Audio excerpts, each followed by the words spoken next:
send her the note. Okay, I think we're good. All right. So first thing is, one of the most common thoughts or questions about it was, man, they sure are pushing the VASA trainer in this thing. Well, to be full disclosure, the guy that wrote the book, he's an owner of VASA. And so that is one of the reasons why they were pushing it in. And to be honest, this book is not really aimed at a lot of you guys, because a lot of you guys are in situations where you have easy access to pools on a regular basis or easy access to open water on a regular basis. And book is largely towards people that really don't have that regular access to water, whether it's open water or pool water. And it's like, how can you still be good at swimming without having pool all the time? And what are your alternatives? So that's kind of where this book is coming from. Not that we can't gain value from it, or that there might not be value to using an indoor VASA or something like that, some sort of swim training. Much like with our cycling in this area, a lot of people really don't ride an indoor trainer very much because we don't have to. We have pretty good roads. We have pretty good weather most of the year round. But there's still value in doing indoor training on our bike. And it's, in ways of safety and time efficiency, and you can get better quality intervals in on your indoor trainer on a bike than you can out on the road. So there are reasons why it could be valuable, specific to many of you, not as much. I do have one in my garage, and I was going to put that out, that anyone that wants to come try one out a few times and see, it's an interesting piece of equipment. There is definitely things to be learned from it, both from a technique aspect and also from a conditioning aspect. It kicks my ass. Like, I can't really do a workout longer than 15 to 20 minutes on that thing. So it's like helpful to have a couple people rolling through, and you rotate through who's on it. But if you're just on that thing going, trying to go for a 30-minute straight or doing some sort of intervals, it wipes me out much faster than being in a pool. Plus my garage is hotter than hell, so it's not so fun. I like being in the pool. I like to swim. That's why I do it. And the same with riding. So that's why I don't, I have some pretty nice indoor trainers that I don't ride a ton either, even though I know their value. But anyways, let's get on to the review. And I was going to start off with just kind of going through about 10 pages at a time. So if you have your book and you have some certain things highlighted or that you had questions on in just the first 10 pages, I'd like to start it off with that part. And feel free to take yourself off of mute, and either a strong comment that you got or a question that you had in just like the first 10 pages. So feel free to go at it, because I don't want to talk the whole time.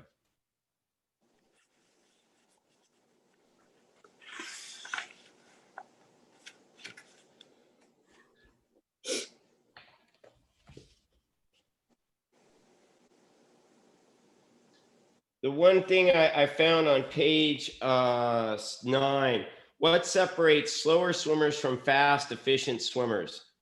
That point hit home to me, and it's something that I've looked at in all areas of athletics. And for me as a coach, specifically swim, bike, and run. And one of my key concepts of coaching is to look at what good athletes do and what bad athletes do in that same activity or sport. And they're the opposite, like body position in swimming is level in a good swimmer. It's uphill on a bad swimmer. A good swimmer keeps a high elbow, moves water back. A poor swimmer drops their elbow, goes fingers up. There's all these things on a bike that you can look at body position on the bike and see a good cyclist from a poor cyclist. And on running, heel striking way out in front versus landing underneath center. The level of cadence. There's all these commonalities that good athletes tend to do in an activity and what poor athletes do in that activity. Natalie, do you have Liz's phone number or email to send her, preferably by text, the login info? Because she's still. Yeah, let me track her down. Okay. So that's one thing I've done in a lot of my own coaching, is to look at and try to define the good elements of a swimmer, a cyclist, and a runner, and then see the exact opposite in poor athletes. And so how can we take those poor athletes, that just can't do that activity very well? How can we move them into doing the things that good athletes do, and therefore they become a better athlete? So that's an easy way to analyze whatever you're doing. What's the variance between what you're doing and what an elite athlete does in that, as far as technique goes? Anyone else have something from the first 10 pages that they found interesting or to talk about? Something that I enjoyed reading or learning was the difference between these two guys, Sam and Mitch, and the kind of work they put into their workouts. And I mean, just there's a rule as a thumb in my mind. I thought it was the more sessions and the more time you put into it, the better you get. And by reading how Sam necessarily didn't put the same amount of time as Mitch, and the difference on how they finished, or how they were feeling after the swim, just was eye-opening for me and kept me thrilled to continue learning or reading through it. The quote from this book that I thought was really good, have learned to swim well without spending 10 plus hours a week in the water each week. These athletes broke down the discipline into fundamental components and improved dramatically through the execution of a deliberate, targeted, and realistic training approach designed to fit their life. So that really is the kind of the nail on the head, is like deciding how much time you have to commit to it, and then making the most of that time that you have. And another common trait or question in there that I think Ronnie had, and a few others, is that this less is more. Less isn't more. It is in the fact of, if you're a triathlete and you have to spread your time amongst all these different activities and strength training and all this, you can't spend a huge, excuse me, I finally got Liz in. You can't spend a huge percentage of that time on the swim. A lot of you guys are not doing all three sports, like Ronnie, for example. You're committed to swimming. That is your main thing. So you do want to spend a significant amount of time in swimming, and you're already hitting most of these targets. You do train with intensity. You do train working on form and things like that. And then you do the specific open water skills and things like that. Not to say you can be a little better at maybe having more targeted focus points at practice, or when you do different things, or improve your strength training to some extent, but you're already hitting on all those areas. And it's not like, oh, I shouldn't be doing this much because I'm hurting myself because I'm training too much. Somebody asked me how many days a week they should train and when should they take off. That's pretty personalized. If you don't really enjoy your training and you're doing it just because you feel like you have to, that's probably not a good thing. It's like you should be fairly motivated and excited for each session you do. Maybe not the moment you get up in the morning, but by the time you get done with practice, if you felt like you feel better afterwards than you did before, then it was worth doing. If you feel more run down at the end of that practice, you probably shouldn't have gone. And to me, a nice judgment call on training is, if you don't feel better in the first 15 to 30 minutes of an exercise or a workout, then you should cut the workout. You should just get out, call the day, and go home and, wait for another day. But if you just at home in bed feeling, I don't feel so good today, I'm going to skip today, that becomes a habit that can be repeatable. Whereas if you say, well, I'm still going to go, I'm going to do the first 15 minutes. And if I'm still feeling junky, I'll call it then. So you kind of get rid of that, that easy out method. And more times than not, you probably do feel much better. But there will be those times when you're still lagging or feeling not so good. You got to be smart enough to pull the plug on that. I'm curious, Mike, how many people have actually pulled the plug? Because I bet not very many people have done that, right? They just pushed through it. No, at practice, I probably have 1 to 2 people a week that get out of the practice early. Not just because they have to get to work, but they're just like, I'm not feeling it today. And I'm like, hey, I totally get it. And I look forward to seeing you next time when you're feeling better. I don't chastise people for getting out saying, I just don't have it today, because we all have those days. And personally, I do it more frequently than I probably should, but I just look for, one of the focus points that this book has talked about is the consistency of doing things. So I'd rather get in and swim about 20 to 30 minutes and then go, I'm not having that much fun, or I'm not getting much done. I'm going to get out. I'm just not going to suffer through a whole hour practice, especially when I'm by myself doing it on my own in between workouts. I just cut the set short and get out. But I know at least I got my touch of the water and I swam for a little bit. So I haven't slid way backwards. I've at least kept my level, my maintenance mode, by not skipping the practice entirely. Maria, I will own bailing on a workout after starting. I think it's great. No, it's good to hear, actually. That's why I raised it, because I think that I don't know, I think for type A personalities, and it's hard to walk away even though you know you should. So it's good to hear a coach say, yeah, if you're not feeling it, it's okay to get out and walk away.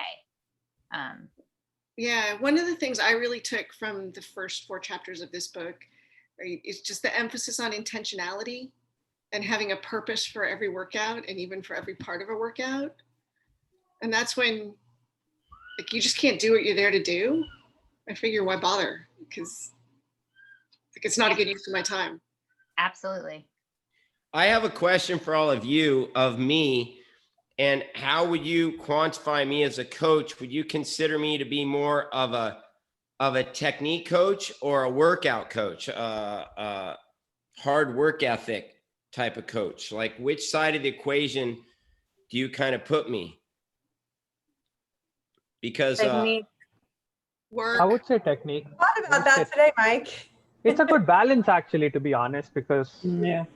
and the third category you yell at me at as well. So because they brought this out in the book, and I hate both sides of this equation. The people that go to practice or to lap swim, and they do all these drills, and they got all their equipment, and they put on their snorkel, and they do all this stuff that they read in books of technique that they, should be doing to improve their technique. But I never see an ounce of work being done in that whole practice. And then on the other side of the equation, the people that come in and they're just thrashing around, and all they care about is making an interval, whatever that interval is, as ugly as it is or whatever. And I really dislike both ends of that equation. I want people to work hard while working on technique. And when you're newer to the sport, that emphasis has to be more on the technique side. And then as you get fitter, or as you get your technique up to a certain level, it's more on the conditioning side. But you need both, because without good technique, you're going to be slow, and you're going to get more tired, and you're going to fall apart. And without conditioning, your technique's going to fall apart. So you need to work hard. You need to get the conditioning levels up, but you also need to work on technique. And ideally, you do sets that involve both, like an element of working on technique and having focus points and having goals of time or stroke count or descending, your pacing, your stroke rate. Like, there's so many things that we can work on with our technique while doing something that's not just floating around easy for laps back and forth either, so. yeah, I think, Mike, they mentioned this a little later in the book, and I think you brought this good point up, that while you actually need to do the work between when you're actually doing warm-ups and recovery, that's a good time to focus on technique. So I think that really got me, because I was like, okay, I've never really focused on that a whole lot. And even between drills, when you transition to a free set, a couple of 100 yards in between, that's a good time to channel that drill into actual implementation. So it's a good balance. And when I see a style of technique, you have a good balance when you do that. When you have sets with a lot of drills and a work, the actual technique part, and then transitioning that into implementation in which you have longer sets, warm-ups, cool downs, so we can leverage that.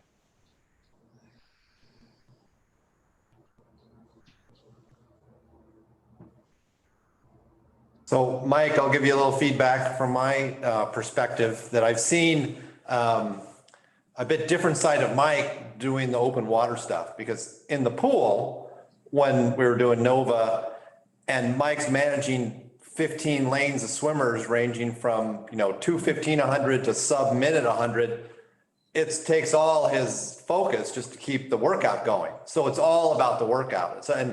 And when he is focusing time on people, it's generally the slower lane swimmers where he's focusing time. So the middle lane people, are just doing the set, and then we rely on our swim mates to keep us going, and that's great. But now, when there's such a small group, there's more time to spend with each person and focus on their weak points. So I've seen that's just a different side, and just because situations allow, which has been great. Yeah, I've fallen in love with the term adult onset swimmer. And I expect I'm at a different place than many here, which has been huge for me. The opportunity to train with you guys is very cool. Mike, to your question, the thing I've appreciated, because like with many things, swimming to me, particularly open water swimming, is I'm trying to deal with a 5G world. I've got a dial-up brain. And the thing I've appreciated in our sessions is, to me, you've carried both sides, but very simplified for me. I like the workout in terms of specific direction. So it's a targeted workout. There's specific instructions. So very simple about, I'm going to do whatever, 4 or 500s, and first one nice and slow, and then increase, etc. But you've also given me some coaching that's just on one thing, which is literally all I can deal with. I'm still working on breathing, right? So it's like breathe, but extend, breathe, stretch, breathe. Those, again, getting to, I forget who said it, but being very specific in terms of what that workout is, the thing to focus on, make it deliberate, make it specific, be consistent. That's been very, very helpful to me. And that's definitely what we were trying to differentiate ourselves from. The average open water swim is 10 people or however many people go to the ocean, and they just go, okay, let's just go out here, and about the only specific is we're going to swim this course, and that's it. No change of effort, no thought focus on technique or drafting or whatever the purpose might be.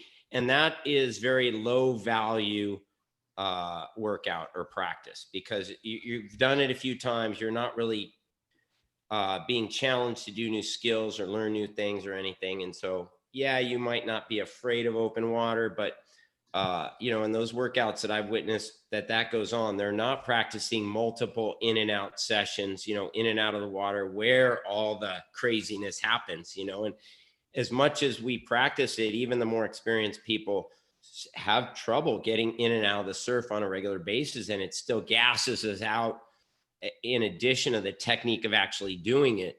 So we get a lot more value and bang for the practices we do that do involve not just swimming endlessly, for an hour to an hour and a half. I'd much rather see people only get 1,500 yards of swimming in, but have done something that was more productive to challenge your skill level or your fitness level on the ability to pace or descend or something like that. All right, let's go to the middle 20 pages. If somebody, from 10 to 20, you guys flip through your book and see if there was anything you had highlighted or something in there that was of interest to you. And then come off your mute if you want to say something about that.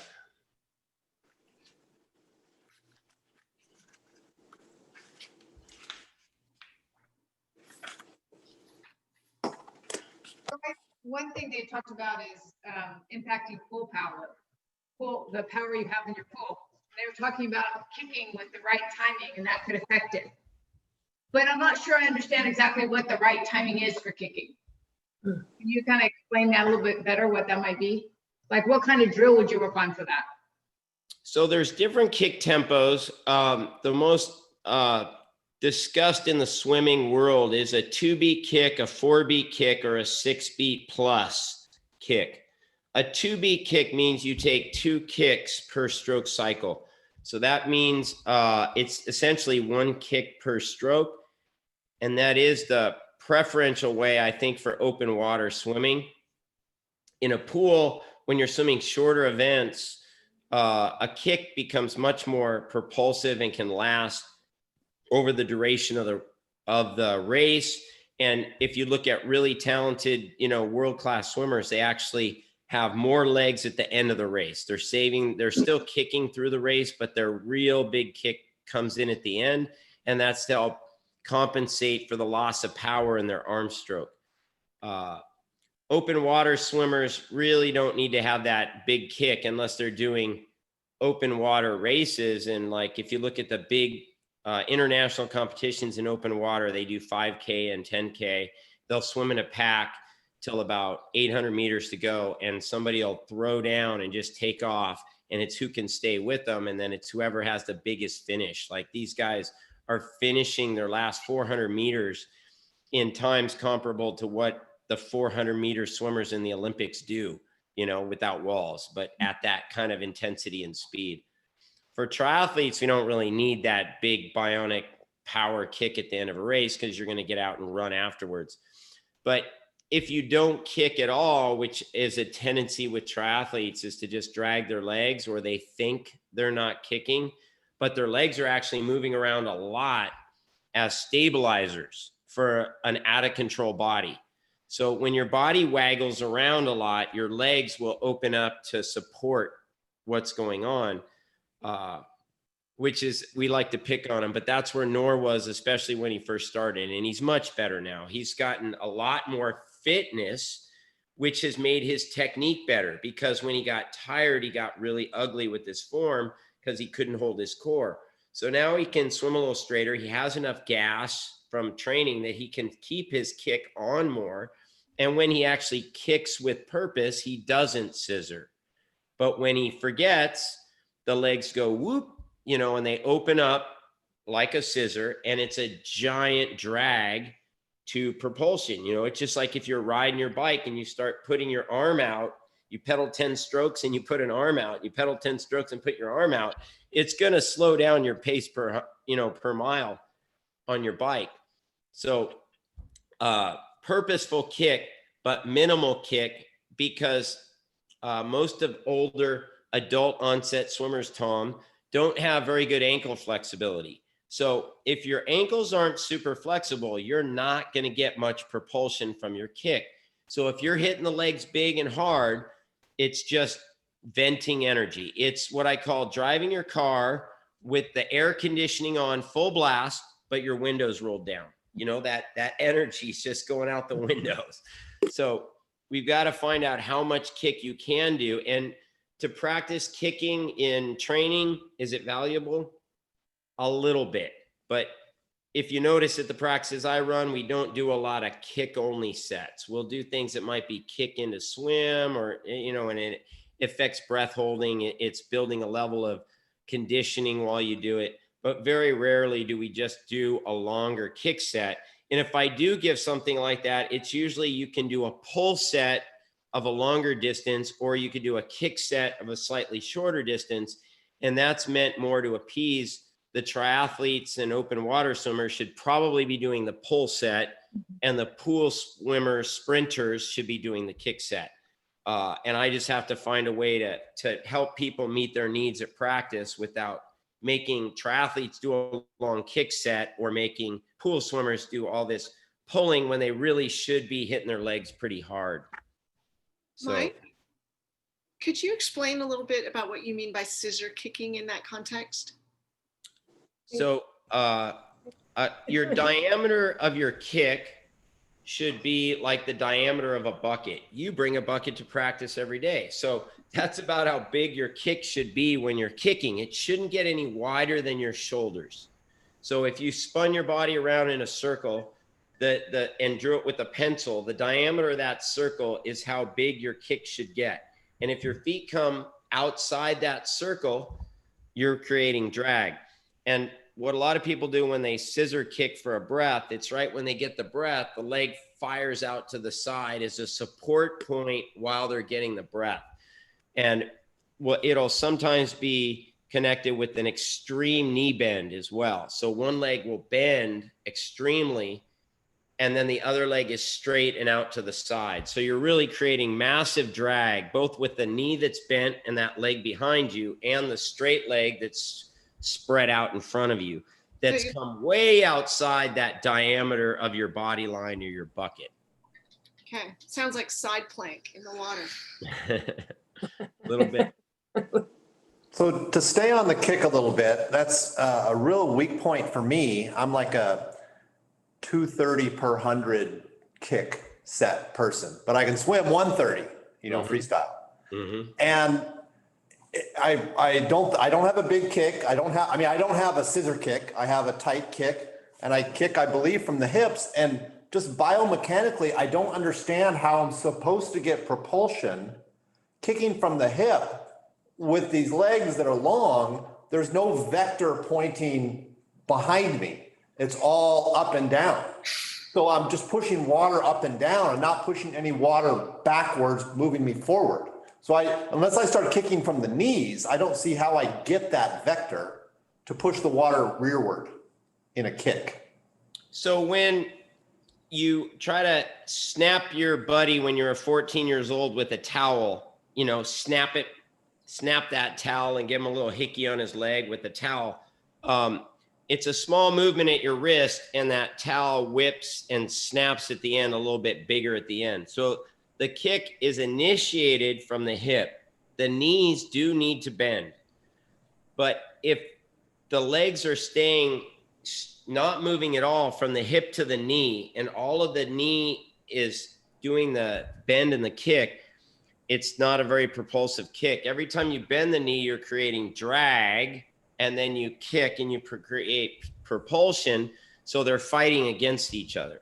So you're getting more power and everything from using the whole leg to kick. There is some knee bend, and then there's ankle bend, and that it's the snap of the foot from the ankle that's really giving that little propulsion.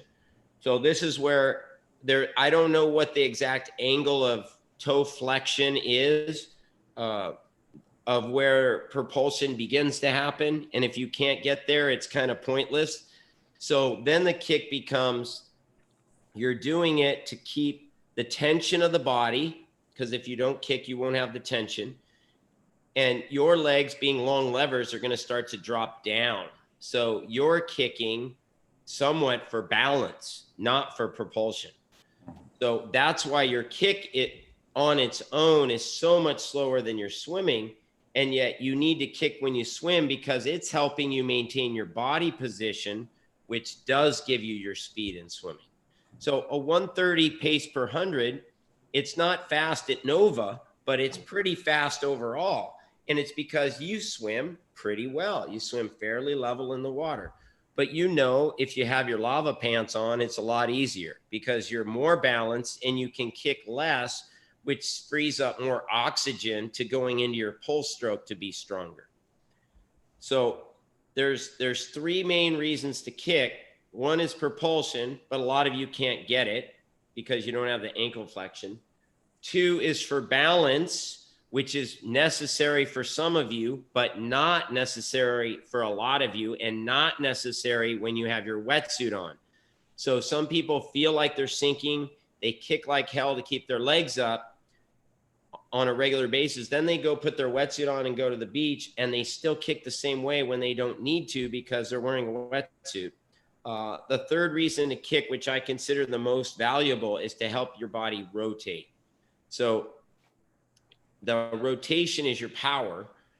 So if you're kicking a 2-beat kick and helping your body tip back and forth, you get this rhythmic tempo, and that 2-beat kick just keeps body tension. And that's a super important idea is keeping body alignment and tension. And a few people mentioned that they read it and thought it was a cool analogy of this rowing shell or whatever. Just the concept of not thinking of too many things in your swimming other than keeping your body taut like a rowing shell. And a lot of you guys don't do that. And it is kind of my rule number one is straight body line. That's rule number one of swimming, straight body line. That's firm. Second rule is to make that body line level. And then the third rule is power it. And if you're doing crappy on number 1 and 2, you spend massive amounts of time and effort trying to power it.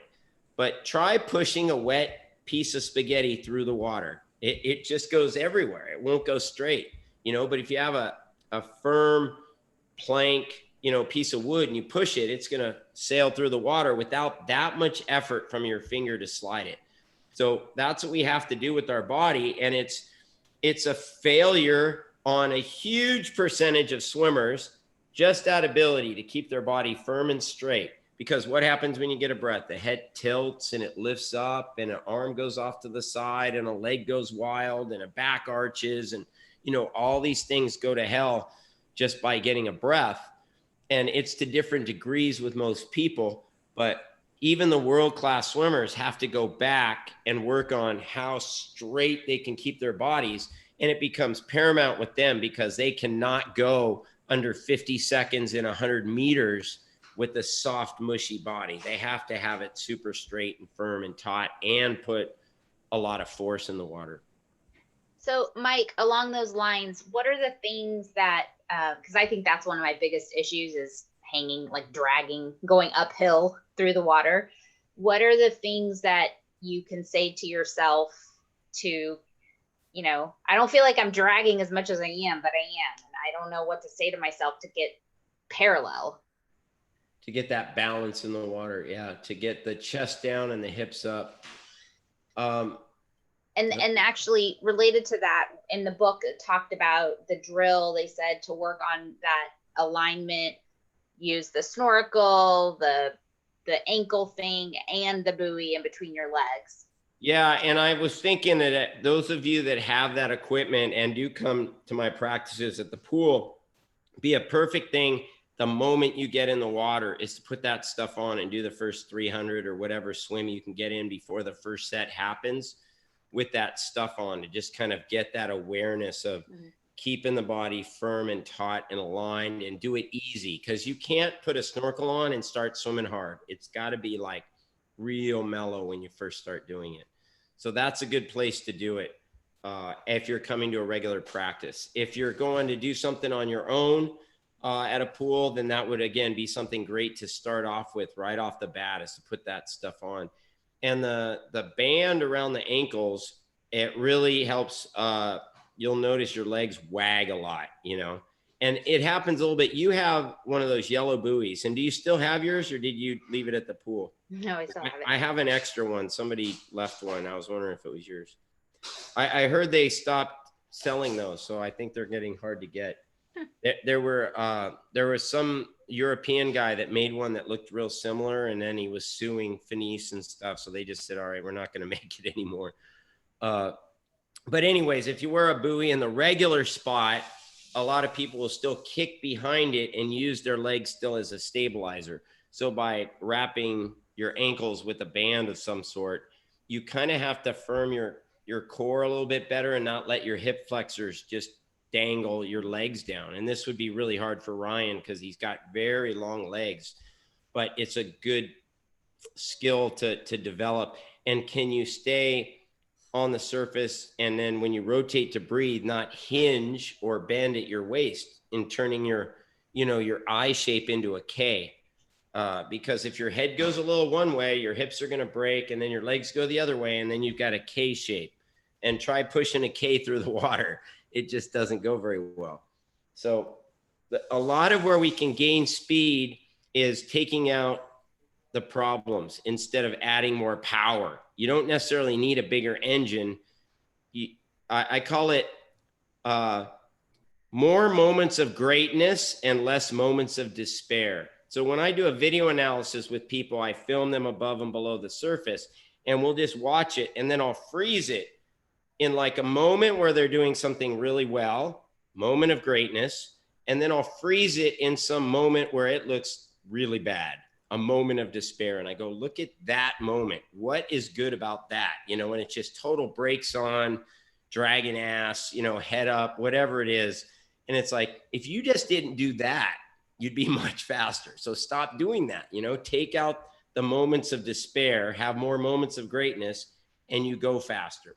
And my belief is we don't have to be big, powerful, super expensive Maseratis. You just need to be a Prius that, you know, is energy efficient and can go 80 miles an hour on the freeway for a long time and get really far.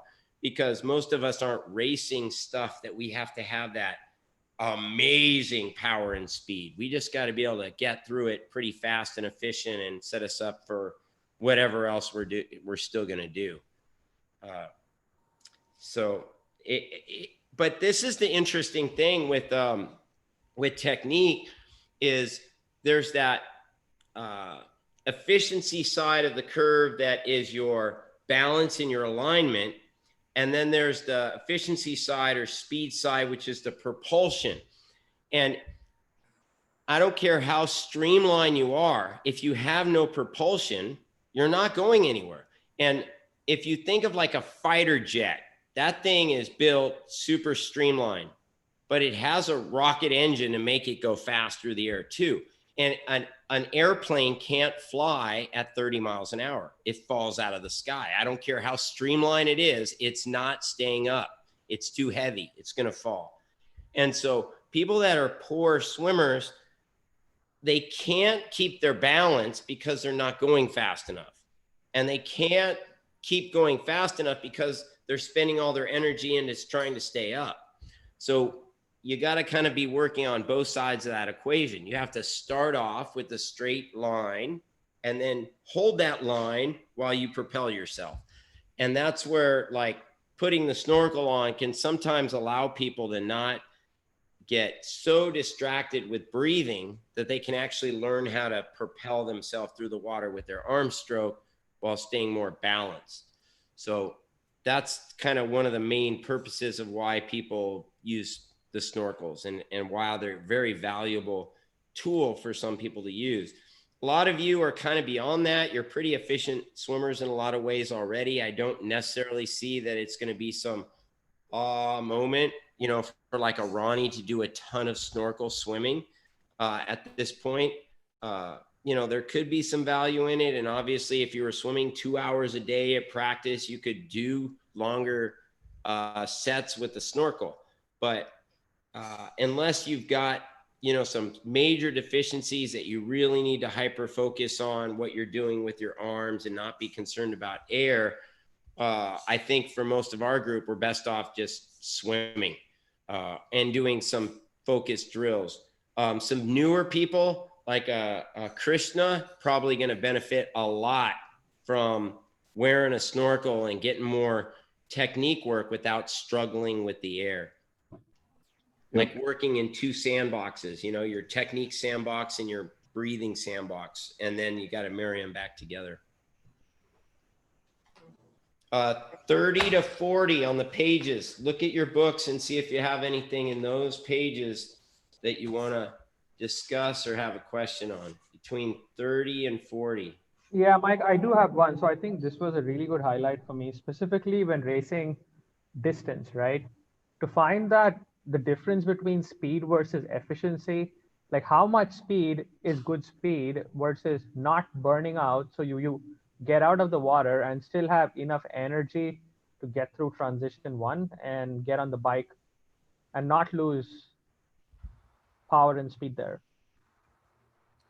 So that's having, I call it the clock in your head of like, I can relate it to running. Okay. If you went an all out mile run for time, you might be able to be around 6 minute mile or something like that. Maybe it's 6:20, maybe it's 5:50. I don't know for you, but let's just say you could run a 6 minute mile, but you know, you can't run 6 minute mile pace for a marathon or even for a half marathon or anything like that. So your marathon pace or your half marathon pace is a much higher average that you have to learn how to run at that pace, dial it in, dial in the form, and dial in the efficiency to run that pace, which might be 8:30 or whatever the number is. And therefore you understand it. And for some reason, people get in the water and they're all over the map. They're swimming, 1:30 pace early in an Ironman swim when they have no business going that fast. So then they're going to blow themselves up. So it's from you getting experience and understanding what is your 100 speed, what is your 500 speed, what is your 1,000 speed, and what does it take to hold, once you're over 1,000, your pace shouldn't change that much because your form should stay consistent. And that's like where Wednesday morning practices, you're now able to do 2-lap repeats, 1,000, and do that 4 times. And your times weren't all over the map. They were all within less than 30 seconds, right? Yeah. So now you can do it. You can do on that particular Mother's Beach course, you're about 8:20 to 8:30 per lap, right? Somewhere around there. About that much, 8:30-ish, plus minus. So that should be building the clock in your head so that when you go out and race, you don't get way over your skis or you don't go way too soft and come out with a really wussy time because you were just being a baby and wanted to be comfortable the whole swim. We can be uncomfortable swimming and not blow up and then recover like that because you've practiced doing it enough. So swimmers can work hard and then recover very quick. Non-swimmers, if they work hard, they're not coming back. They've blown their wad for the whole rest of the day. So that's the difference in people that train for swimming and know how to swim. They can still work hard and bounce right back out of it and be ready to go with a very small recovery. Whereas people that weren't trained enough, they've really drained a huge percentage of their bucket of energy for the whole day. And that's a stupid waste of your time. If you just swam 10 minutes easier, you would have went 2 hours faster in the rest of your race, So that's what you're trying to figure out between training and getting closer to the race and being in that window of opportunity, I call it. And I kind of give people usually about a 5-minute window. I go, for an Ironman swim, you should be 108 to 113. If you're over 113, you were probably a little soft or the course was exceptionally hard or something like that. You have a good day, you have a good swim, you're 108. If you went a 105, you're probably blew too much energy and you're going to die or the course was short, or something like that. So we all just you got to figure out what that window is and hopefully you come out in the middle to upper end of that. Yeah. A follow-up question to that was finding the right entry point, right? Like, let's say your imagining that you will finish a swim in, let's say 115, right? What start corral do you enter in? 110, 115, 120? So you can draft. Probably 110. Okay. Yeah, there's strategy that's different for different people. I might start slower than what I'm capable of because I want to swim through people and have a time gap over people that I may be running with.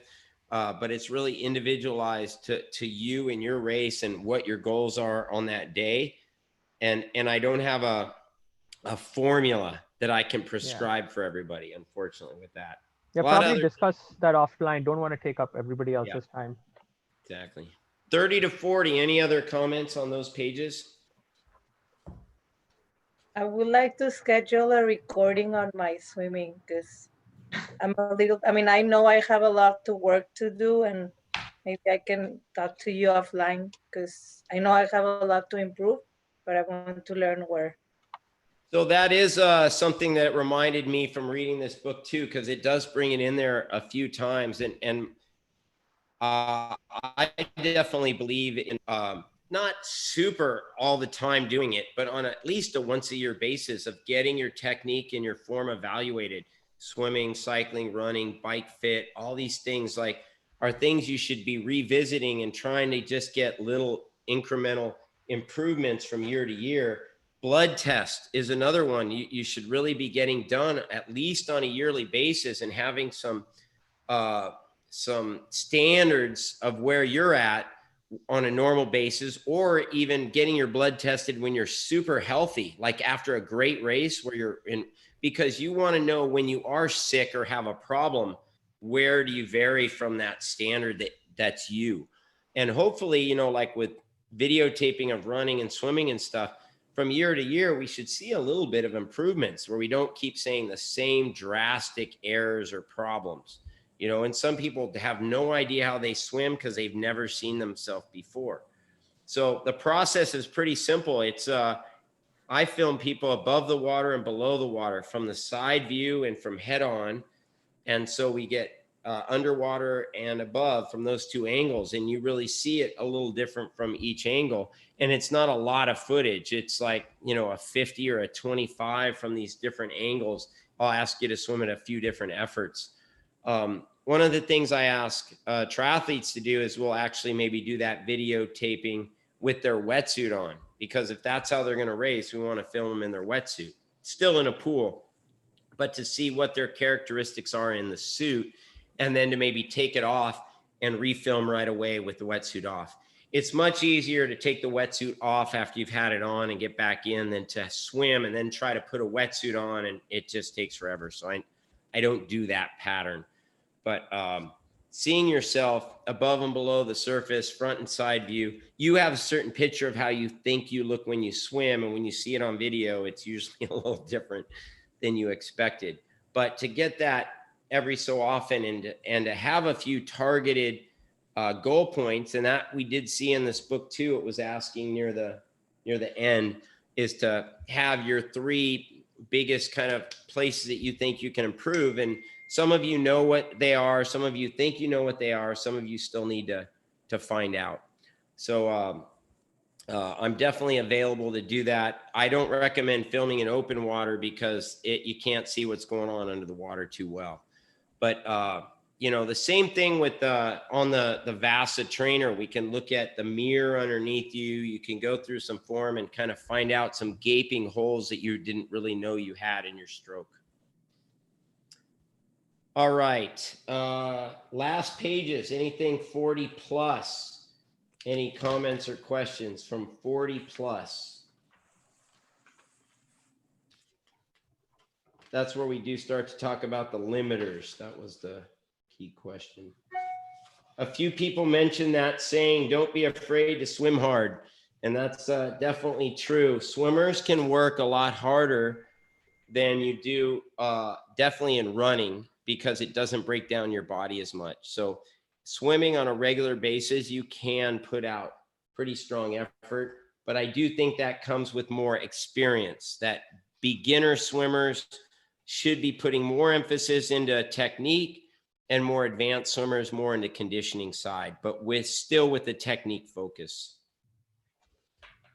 So next round, the next set of pages. Anyone got it in front of them? I'm trying to pull it There up. was one little sentence that I commented to you on my feedback was pull your shoulders back. Yes. I saw your comment. I didn't remember reading that specific comment, and I really don't have a good comment on that one way or the other. I don't know. Yeah, I was like, I like to think of the that shoulders phrase. Yeah. I like to think of the shoulders as moving in a circular motion, and the circle of your shoulders is connected to the rotation of your hips, and they're like gears that work together. And that's the connection I look for. Hips rotating one direction, shoulders rotating the other, and they're connected. So like a machine. But that's save that question, because we may get the author on here at the end, and you can ask him that specific question. All right, so we're right at 7 o'clock. Does anyone else have any final comments or questions? The next Monday is the 19th, and we're going to review pages 48 to 104.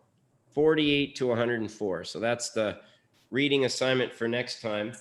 And you know, I don't know about you guys, but for me, this is great to have the accountability to have to read it, because I get books that I want to read, but I just get lazy and don't follow through with it. Being kind of having a deadline to do it and then to write a few things down or comments, I just feel we have a better absorption level of the material. And then to be able to discuss it a little bit, maybe pick up some insight. Oh, I love the dog, Jen.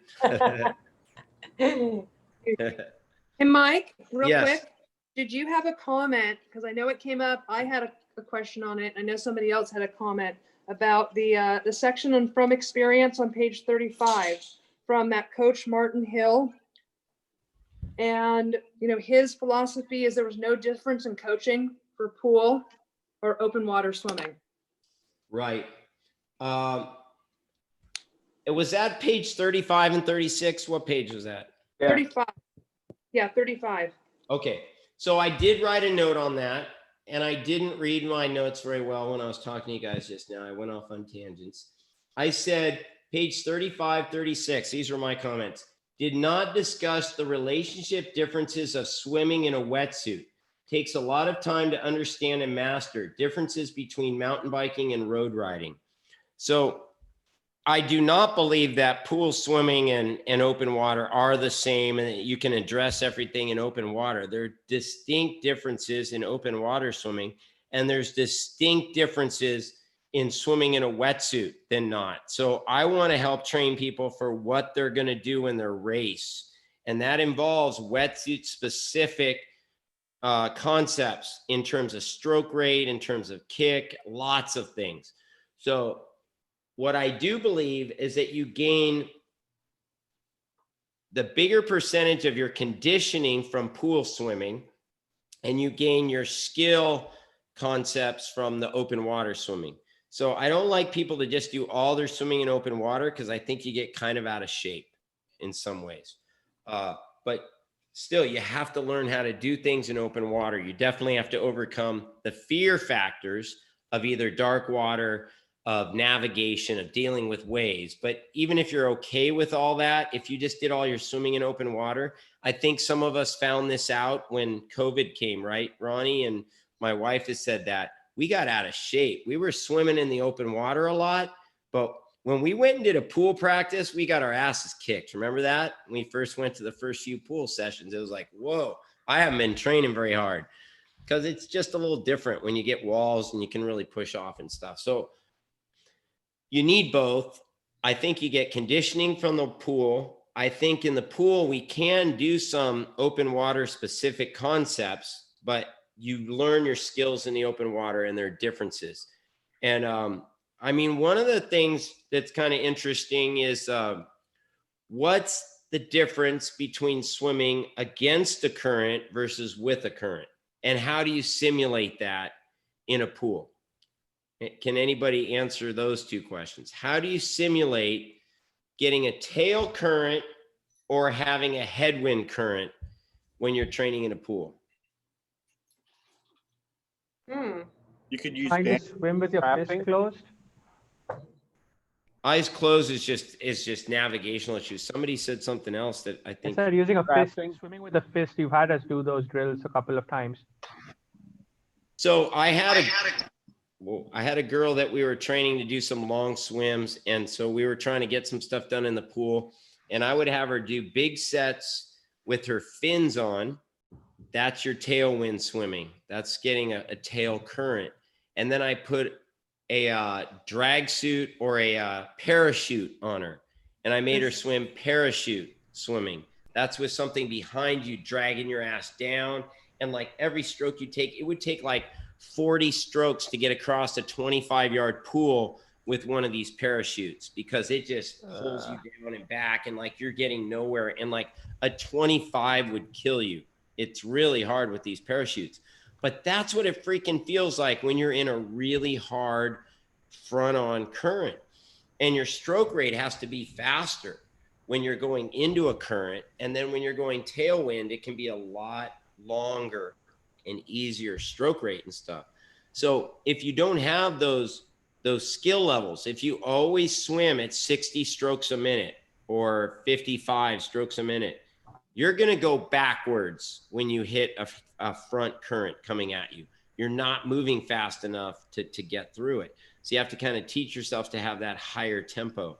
And then when you're getting a tail current, you can stretch out and just keep your body long and skinny, and you're going to sail along at a much faster rate. But because we're kind of conditioned to swim in kind of one stroke rate most of the time, it destroys you when you get outside of that zone. So you got to kind of practice things like that. So that's why I like to look at what's the event you're planning to do, and then try to do some training that simulates you for that. And if it's going to have some head-on current, you need to get some drag on you, you know, something that's going to pull your legs down, or something that's going to slow down your pace, and just like feel how much it burns your arms when you're swimming into a headwind current. Can I say something about this Martin Hall quote, which might be a little bit cheeky, but when I read his answer, I thought he didn't understand the question. He seemed to say, whether you're training in the pool or open water, you have to work on technique and fitness. Like, it doesn't matter where you're swimming, you have to have technique and fitness. Right. Yeah. I didn't say anything about the specifics of, I mean, all the stuff you just went into, Mike. So I'm not hiring Martin Hall as my coach. Right on. All right, gang. Well, we're going to wrap this up for today. And thanks everyone for tuning in. And next week, we'll just pick it up. And same thing, if you can send in your comments in advance. I did read through them, and I was on a vacation over the weekend, so I wouldn't say I thoroughly inspected them to the fullest, but I did read through them all quickly, and I looked for trends or similar comments and ideas to bring up to you guys. But I just felt it was a valuable tool for you to just spend the time to think about what you're reading, and have to write down a few comments and maybe related specifically to you, so that hopefully you can start to apply it. And, you know, and then that gives us a better interaction at practice, whether it's at the pool or at open water. If you're trying, and I tell people this all the time, don't ask me how your stroke looks. Tell me what you're working on. Tell me what you're trying to improve, and I'll tell you if you're doing it very well, or if that's what you should even be thinking about. But don't put all the, you know, the onus on me to tell you. You need to have some ownership of what you're trying to do to get better. And then you ask for input on that. Or I'm trying to improve my kick. How does my kick look? I was looking at your arms because you just said, how did your stroke look? You know, it's so kind of be a better self-coach, and then ask for assistance from others that ask if you're executing what you're trying to do. Thanks everyone for coming, and signing off. See you guys Wednesday morning. If you care to swim early, we're at 6:30 is about when it's light, unless you're a crazy like Jen who just wants to turn on her light and get out there earlier than that. But it's light about 6:30, so that's a good start time. I do like to give the set at about 6:20, so we have a little time to discuss it whisper style, so we don't wake up all the neighbors. And then we have a big swim, fun swim coming up this Saturday on the 17th. It's called the Table Rock Swim, I think. That's a fun swim. It's down in Laguna Beach, and we're calling this an adventure swim. We're not really hammering it for time or anything like that. We're going to go down and swim over to some pools and go to the beach and hang out a little bit and then come back. So it's about 2 miles, you know, 1 mile down, 1 mile back. But it's not at an intense pace. We'll regroup and then come back. And there is a fair amount of beach area, sandy beach, that if you don't want to make it all the way down, you could hit the shore earlier and take a little break. But it'll be a fun, like, new location that a lot of you guys haven't been to before. So hopefully you'll come. And if you are still in training mode, then you can hammer down there and have a 10 or 15 minute rest or whatever, a 5-minute rest, and then hammer back and see if you can go faster back than you went on the way out. So hopefully we'll see you all there for Table Rock Swim. It's on the sign up sheet. And if you still haven't figured it out, it's candy corn is the access code for October. Sorry, we didn't make it Skittles there, Skittles, but we were making it more holiday themed. All right, Thanks, guys. Mike. Thanks again for coming. Thank you. Thank you. Bye, Good guys. night. Thank you. Thank you. Thank you.